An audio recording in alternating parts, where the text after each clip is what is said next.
Good afternoon students, welcome to the class. आज का हमारा टॉपिक है nuclear fusion versus nuclear fission. दोनों के बीच में क्या अंतर है आज के वीडियो में समझेंगे। तो चलिए स्टार्ट करते हैं।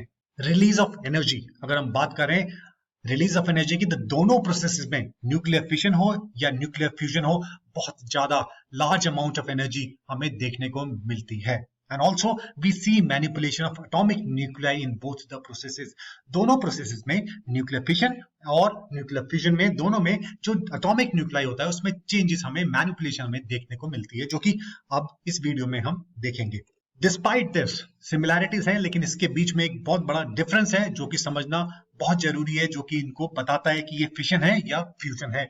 न्यूक्लियर फिशन में हैवी न्यूक्लियाई, जो बड़ा न्यूक्लियस होता है, वो स्प्लिट हो जाता है स्मॉलर न्यूक्लियाई में, और साथ में एनर्जी रिलीज होती है, कुछ पार्टिकल्स रिलीज होते हैं, और वो एनर्जी बहुत ज्यादा एनर्जी होती है, very large amount of energy. While on the other hand, nuclear fusion में स्मॉलर न्यूक्लियाई या लाइटर न्यूक्लियाई फ्यूज हो जाते हैं, मर्ज हो जाते हैं और बड़ा न्यूक्लियस बनाते हैं, साथ में large amount of extremely large amount of energy is released. तो फिशन में बड़ा न्यूक्लियस छोटे न्यूक्लियर में टूट जाता है और एनर्जी रिलीज होती है, जबकि फ्यूजन में उसका उल्टा होता है, छोटे लाइटर न्यूक्लियाई आपस में फ्यूज हो जाते हैं, कंबाइन हो जाते हैं और एक बड़ा न्यूक्लियस बनाते हैं, साथ में बहुत ज्यादा एनर्जी रिलीज होती है। So this is the basic difference between nuclear fission and nuclear fusion. Nuclear fission, अगर आप न्यूक्लियर पावर प्लांट के बारे में सुनते हैं तो वहां पे न्यूक्लियर फिशन का प्रोसेस होता है, एक बड़ा न्यूक्लियस छोटे न्यूक्लियाई में टूट जाता है और एनर्जी रिलीज होती है।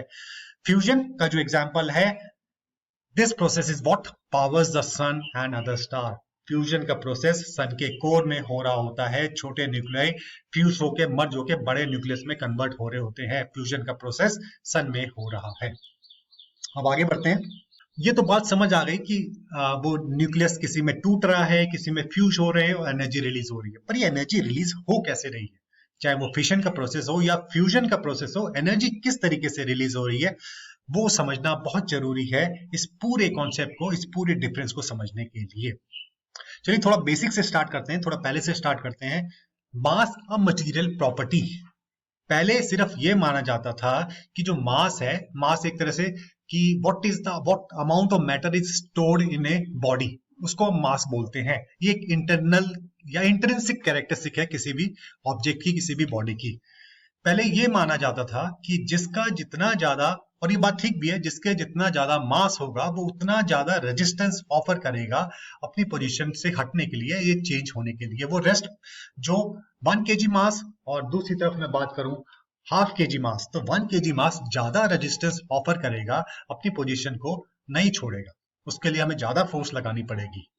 तो ये एक मटेरियल प्रॉपर्टी है, इस तरीके से पहले माना जाता था और ये बात बिल्कुल ठीक है। लेकिन बाद में एक और चीज पता लगी, इंक्रीजेस विद स्पीड, या मैं बोलूं उसका इंपैक्ट स्पीड के साथ बढ़ जाता है। इसको एक छोटे से एग्जांपल से समझते हैं। एक कार खड़ी है दीवार के सामने, वो खड़ी हुई है, स्पीड इज 0, तो उसका जो इंपैक्ट है दीवार पे वुड बी नल, वॉल पे उसका जो इंपैक्ट है कार का, खड़ी हुई कार का, कुछ भी नहीं होगा। While on the other hand, अगर वही कार स्पीड से तेजी से चलती हुई आ रही है और सामने दीवार से टकराती है, then its impact would be very great, बहुत ज्यादा होगा और वो दीवार टूट भी सकती है। तो ये मूविंग कार, या मैं स्पेसिफिकली बोलूं इस वीडियो के कॉन्टेक्स्ट में, मूविंग मास जब चलता हुआ भागता हुआ आ रहा है, वो दीवार से टकराता है, उसका इंपैक्ट बहुत ज्यादा होता है, और वो मूविंग मास एक तरह से एक एनर्जी के रूप में देखा जाता है। Massive amount of energy is associated with moving mass. तो ये मास का कॉन्सेप्ट मैंने आपको समझाने की कोशिश की कि कैसे मास का इंपैक्ट स्पीड के साथ साथ बढ़ता चला जाता है। जितनी ज्यादा स्पीड होगी, मास का इंपैक्ट उतना ज्यादा हमें देखने को मिलेगा। अब हम मास डिफेक्ट को समझने की कोशिश करते हैं कि ये इंपैक्ट किस तरीके से जनरेट होता है। देखिए, अभी हमने बात की न्यूक्लियर फिशन की, जिसमें बड़ा न्यूक्लियस छोटे न्यूक्लियस में न्यूक्लियाई में स्प्लिट हो जाता है और एनर्जी रिलीज होती है। अब हमने क्या किया, जो बड़ा न्यूक्लियस था उसका हमने मास देखा, कितना मास था, उसका जोड़ लिया, और जो छोटे न्यूक्लियस में बदला स्प्लिट होने के बाद, और जो दूसरे सब एटॉमिक पार्टिकल्स रिलीज हुए स्प्लिट होने के बाद, उन सब का हमने मास जोड़ लिया।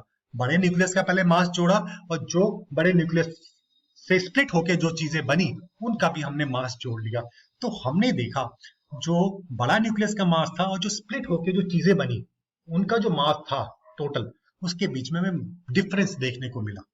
जो न्यूक्लियस स्प्लिट होके बने उनका मास कम था पहले वाले के मुकाबले जो बड़ा न्यूक्लियस था। तो ये मास डिफरेंस क्यों? यही मास डिफरेंस या जिसको हम बोलते हैं यही मास डिफेक्ट कन्वर्ट हो गया एनर्जी में, और उसके मास डिफरेंस की वजह से, ये जो मास डिफेक्ट था इसी की वजह से एनर्जी रिलीज हुई। This is called the mass defect and the missing matter is converted into huge amount of energy. और ये एनर्जी कितनी है, इसको किस तरीके से कैलकुलेट किया जाता है, and it can be calculated using famous Einstein equation E is equal to mc square, जिसमें जो m है that is the mass difference, mass defect, और c is the speed velocity of light, E is the energy.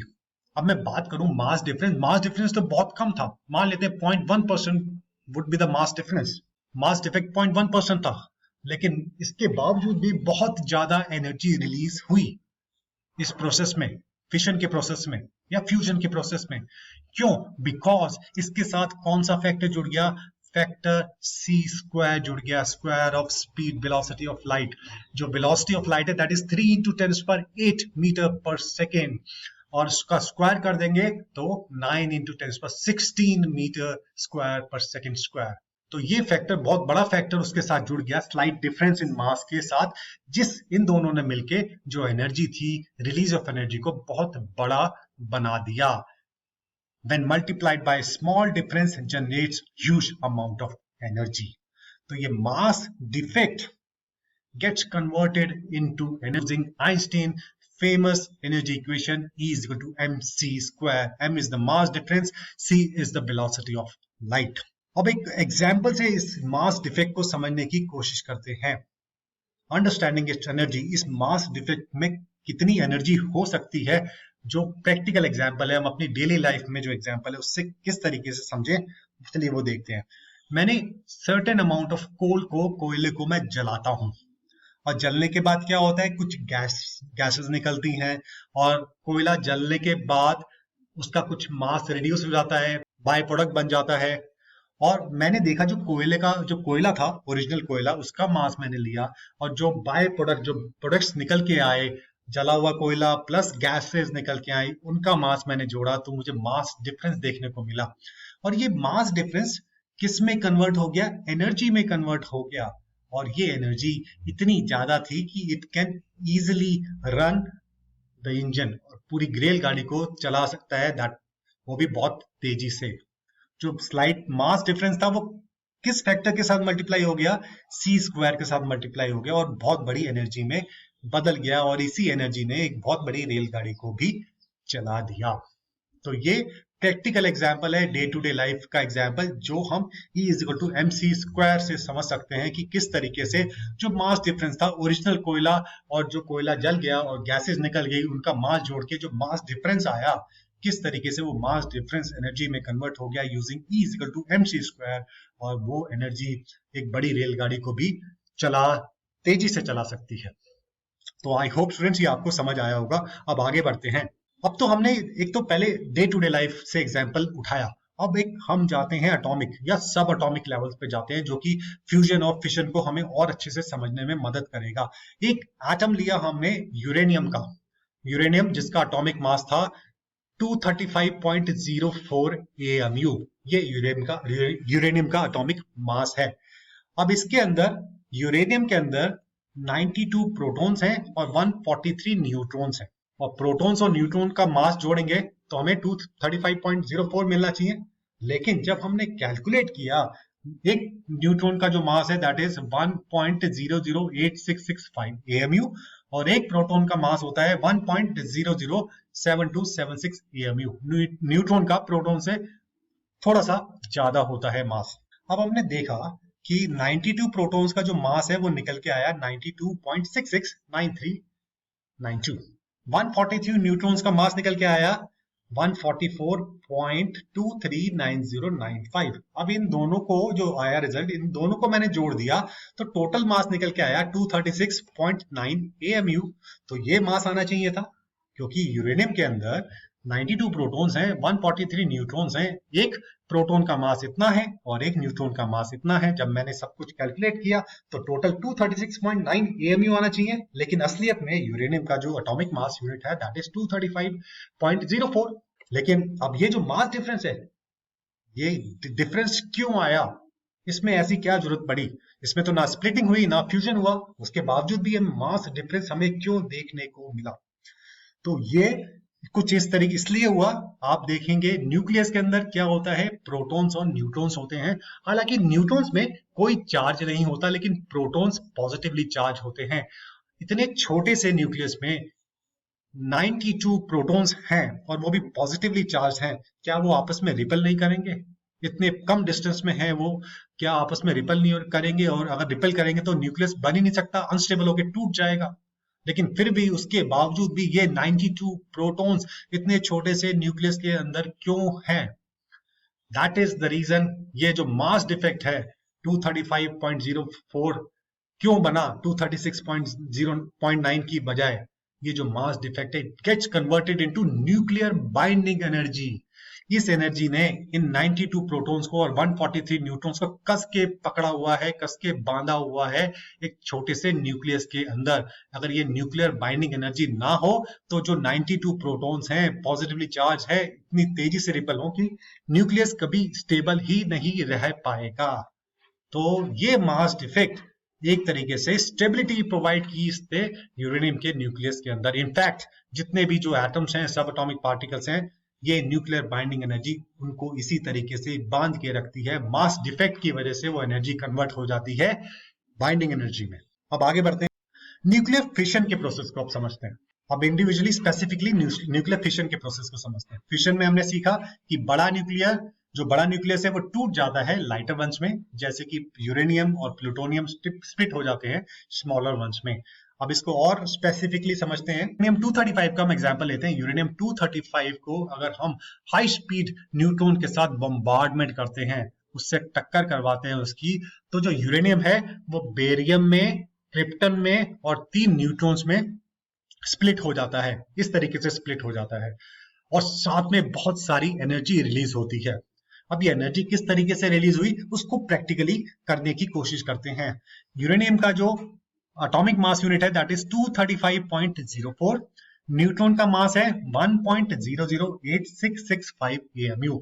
मैंने इन दोनों को जोड़ दिया तो ये आया 236.0486 AMU। तो हमारे पास इनिशियल मास था 236.0486 AMU। बॉम्बार्डमेंट के बाद वो बदल गया बेरियम में, 3 न्यूट्रॉन में और 1 क्रिप्टॉन में। अब मैंने इन तीनों का मास मैंने जोड़ा, ये 3 से मल्टीप्लाई हो जाएंगे 3 न्यूट्रॉन, तीनों को मैंने जोड़ा, बेरियम, क्रिप्टन और 3 न्यूट्रॉन्स, इन सब का मास जोड़ा तो आया 235.8345 AMU। इनिशियल मास था 236.0486 और फाइनल जो निकल के आया 235.8345 और साथ में बहुत सारी एनर्जी रिलीज हुई। तो ये मास डिफरेंस क्यों निकल के आया? ये जो मास डिफरेंस था, ये मास डिफरेंस कितना निकल के आया, मास डिफेक्ट कितना निकला, मैंने माइनस किया तो ये आया 0.214165 AMU। लगभग 0.1% मास डिफरेंस निकल के आया। ये मास डिफरेंस कन्वर्ट हो गया एनर्जी में यूजिंग इक्वेशन E = mc²। अगर ये मास डिफेक्ट को हम kg में कन्वर्ट कर लेंगे, इसमें m में पुट कर देंगे और c वेलोसिटी ऑफ लाइट जो है 3 × 10⁸ मीटर पर सेकेंड, उसमें ये वैल्यू सारी पुट करेंगे तो energy release would be 3.15 × 10⁻11 joules. इतनी एनर्जी रिलीज हुई जब एक एटम टकराया न्यूट्रॉन के साथ यूरेनियम का। तो इस तरीके से जो mass defect gets converted into very large amount of energy using E = mc²। अब ये तो एक एटम की बात थी। अगर मैं बोलूं 1 kg अगर मैं यूरेनियम को से एनर्जी फ्यूजन कराते हैं तो 9 × 10⁻16 जूल एनर्जी रिलीज होती है। अगर इसको और क्वांटिफाई करूं तो ये उतनी एनर्जी है जितनी की हमें 3 बिलियन kg कोयला जला के मिलती है। 3 बिलियन का मतलब 300 करोड़ किलो कोयला अगर मैं जलाऊंगा तब जाके मुझे उतनी एनर्जी मिलेगी जो कि 1 kg यूरेनियम मुझे देगा फ्यूजन के जरिए। तो आप समझ सकते हैं कि फ्यूजन प्रोसेस में कितनी ज्यादा एनर्जी रिलीज होती है। अब एक क्रिटिकल मास का भी कॉन्सेप्ट समझते हैं। देखिए अभी हमने देखा कि यूरेनियम को जब बम्बार्ड किया जाता है न्यूट्रॉन के साथ तो क्रिप्टन और बेरियम साथ में 3 न्यूट्रॉन्स भी निकलते हैं। ये 3 न्यूट्रॉन फिर से यूरेनियम के साथ टकराते हैं और क्रिप्टन, बेरियम, फिर से 3 न्यूट्रॉन्स निकलते हैं। तो ये प्रोसेस अगर चलता रहे तो ये एक तरह से चेन रिएक्शन क्रिएट कर देता है। अब ये चेन रिएक्शन सस्टेनेबल कब होगी? जब एक मिनिमम अमाउंट ऑफ यूरेनियम होगा। ऐसा नहीं है कि छोटे से छोटा हमने अमाउंट ऑफ यूरेनियम रख दिया और ये चेन रिएक्शन सस्टेनेबल हो जाएगी। ये सस्टेनेबल तभी होगी जब कुछ मिनिमम अमाउंट ऑफ यूरेनियम होना ही चाहिए, तभी ये जो चेन रिएक्शन है अपने आप से होती रहेगी।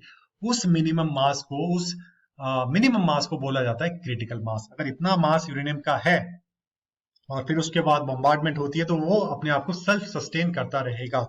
देखिए होता क्या है, फिशन रिएक्शन होने में, एक बार फिशन रिएक्शन हुई, न्यूट्रॉन निकल के आए, 3 न्यूट्रॉन्स निकल गए। अगर न्यूट्रॉन्स का खत्म होने का जो रेट है वो बहुत तेज है और दूसरी फिशन रिएक्शन होने का जो रेट है वो कम है, धीरे हो रही है, तब वो सस्टेनेबल नहीं होगी। सस्टेनेबल कब होगी? जब न्यूट्रॉन्स का खत्म होने का रेट कम होगा दूसरी फिशन रिएक्शन के रेट से, यानी कि फिशन तेजी से हो रही है, न्यूट्रॉन्स कम तेजी से खत्म हो रहे हैं। तो उससे क्या होगा, एक्सेस अमाउंट ऑफ न्यूट्रॉन्स हमेशा बने रहेंगे और फिशन रिएक्शन जो है वो सस्टेनेबल बना रहेगा। वो सस्टेनेबल कब होगा? जब एक क्रिटिकल मास, मिनिमम मास हमारे पास होगा। तो ये क्रिटिकल मास और चेन रिएक्शन का कॉन्सेप्ट है। अब आगे बढ़ते हैं, न्यूक्लियर फ्यूजन को समझते हैं। न्यूक्लियर फ्यूजन जो कि हमने सबसे पहले सीखा शुरू में ही कि कॉम्बिनेशन है, लाइटर न्यूक्लियाई आपस में कंबाइन होते हैं, फ्यूज होते हैं और बड़ा न्यूक्लियस बनाते हैं। ये सन के कोर में यही प्रोसेस हो रहा है। न्यूक्लियर फ्यूजन में न्यूक्लियर फिशन से ज्यादा एनर्जी रिलीज होती है क्योंकि इसकी जो एनर्जी डेंसिटी है वो बहुत ज्यादा है फिशन प्रोसेस से। लेकिन जो फ्यूजन का जो प्रोसेस है बहुत डिफिकल्ट है अचीव करना, क्योंकि इसको चाहिए बहुत ही ज्यादा high temperature, extremely high temperature and extremely high pressure to initiate the process. Hydrogen को फ्यूज करने के लिए और हीलियम बनाने के लिए बहुत ज्यादा टेम्परेचर और बहुत ज्यादा प्रेशर चाहिए होता है, सस्टेनेबल हो। ऐसा नहीं कि एक बार अचीव करके छोड़ दें, सस्टेनेबल हो तभी फ्यूजन का जो प्रोसेस है वो हो पाएगा। और वो जो ये जो इसकी कंडीशंस है ये सन के कोर में ही हमें मिलती है, इसलिए वहां पे हमें फ्यूजन का प्रोसेस देखने को मिलता है। नॉर्मली 2 हाइड्रोजन के एटम आपस में फ्यूज नहीं होते। नॉर्मल कंडीशंस में अगर हम बोलते हैं आपस में वो रिपेल करेंगे, बिकॉज लाइक है वो प्रोटॉन प्रोटॉन रिपेल करेंगे। लेकिन एक्सट्रीमली हाई प्रेशर और टेम्परेचर की वजह से, जो कोर में जो टेम्परेचर है वो 15 मिलियन केल्विन है, इस टेम्परेचर में हाइड्रोजन फ्यूज हो जाती है, आपस में मर्ज हो जाती है और 2 pair of proton fuse to form 2 deuterons. Deuteron एक स्टेबल आइसोटोप है हाइड्रोजन का, जिसके अंदर एक प्रोटॉन है, एक न्यूट्रॉन है और एक इलेक्ट्रॉन है। अब यही ड्यूट्रॉन फ्यूज हो जाता है प्रोटॉन के साथ, हीलियम 3 बनाता है।